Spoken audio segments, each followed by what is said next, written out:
million a month, etc. And the people at the bottom gets a lower figure. What does Norton earn in the parliament? So we look at his total monthly allowance, emoluments, and allowances, and it works out to 1.8 million, 337,000. First of all, Honorable Dr. Barjagdio, that is not even a real number. 1.8,337,000. What is that? You're slipping, Honorable Dr. Barjagdio. The Honorable Dr. Barjagdio would have been exposing the Honorable Aubrey Norton in a war of the wits, a battle of the rich. Aubrey Norton would have, on one of his press conferences, exposed and outed the president's earning in a year, and what his retractive is going to be for that 10% that he's given. And he would have said that the president is going to earn upward of 6 million Guyana dollars in 1 month. This is December, Guyanese brothers and sisters. You got to give away 5 years to what our president is earning in 1 month. But the vice president got wind of it and came out and said, Norton, you were calling other people rich. You rich too. A battle of the rich. These men playing politics while enslaving your family. Got y'all living hand to mouth. Can barely afford basic necessities in your country. Still living in a system of consistent blackout. Dirty, muddy water coming through the pipes many a time. And all they selling y'all is hopes and dreams. And both parties, even the opposition, is stinking, filthy, rich.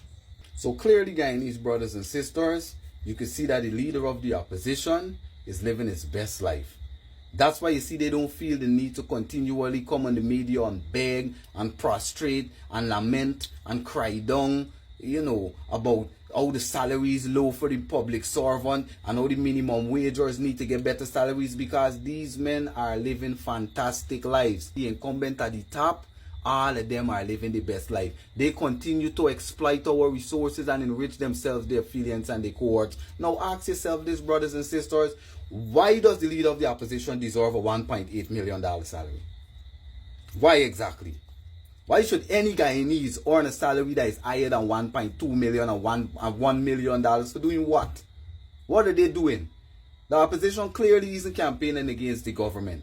With all the dysfunction of this government, the opposition should have had so much resources all over Guyana exposing the dysfunction of this government. Back in 2019 and 2020, when the standing government and the great vice president, the Honorable Dr. Barjagdio, were in opposition, they never slept. I am sure the Honorable Dr. Barjagdio would have had nightmares, sleepless nights, countless sleepless nights, because he is a real politician. He is a real true politician. The Honorable Dr. Barjagdio knew that there was rumors of oil, so chances are the APNU AFC will get so much money that it would be impossible for them to actually even compete. The Honorable Dr. Barjagdio slipped into campaign mode throughout the presidency of His Excellency David Arthur Granger, who has disappeared and has been very quiet. But we're hearing about generational wealth. So it doesn't matter which government sits in office, and it doesn't matter who's the opposition. All that matters is that these men are rich, stinking rich. They're earning what you earn in an entire year, in a month, for doing almost nothing, because the opposition continues to complain that the government isn't involving them in making policies and key decision making and all of these things. But they're still earning that super salary, that 1.8 million. As inactive as the opposition has been, and as detrimental as their inactivity has been to Guyanese, they still are earning super salaries. $1.8 million. His retracted for a month is about $180,000. And when you calculate it, it's $2.1 million at the end of the year. So the Honorable Aubrey Norton, this month when salary pay, will be taking home a salary of about 3.9 million Guyana dollars. All these men are rich. This is why I'm telling you, Guyanese brothers and sisters, they have lost their empathy. They have lost their ability to empathize with you. These men have been rich for far too long. This is why we need leadership, and this is why you don't allow leaders to sit in those positions for years and years and years, because they lose the empathy, they lose the vision, they lose the urge and the vigor, that necessity, that urgency to fight and stand for you, because they are not in the situation like you are in. I hope that you're opening your eyes. They're turning on each other now. Now this is real information that they're letting out for us to know. Because you could clearly see, ask yourself, what can a Guyanese possibly do to be earning $1.8 million in salary? What does a politician really do to be earning $2 million in salary, $1.5 million in salary, when you guys, the teachers, nurses, police, soldiers, phlebotomists, microscopists, pharmacists, therapists, and everybody in the health sector, and the sergeants, staff sergeants, inspectors of police, that actually do real work, that they should earn more than what you earn in an entire year in 1 month. For our minimum wagers, the opposition leader, that 1.8 million in salary, and the 300 and maybe 37,000 in allowance, that is more than our minimum wagers earn in 2 years. He's earning in 1 month. What do these men do to earn so much money? So I want you to understand, Guyanese brothers and sisters, you have to be concerned about yourself. You have to be concerned about your children.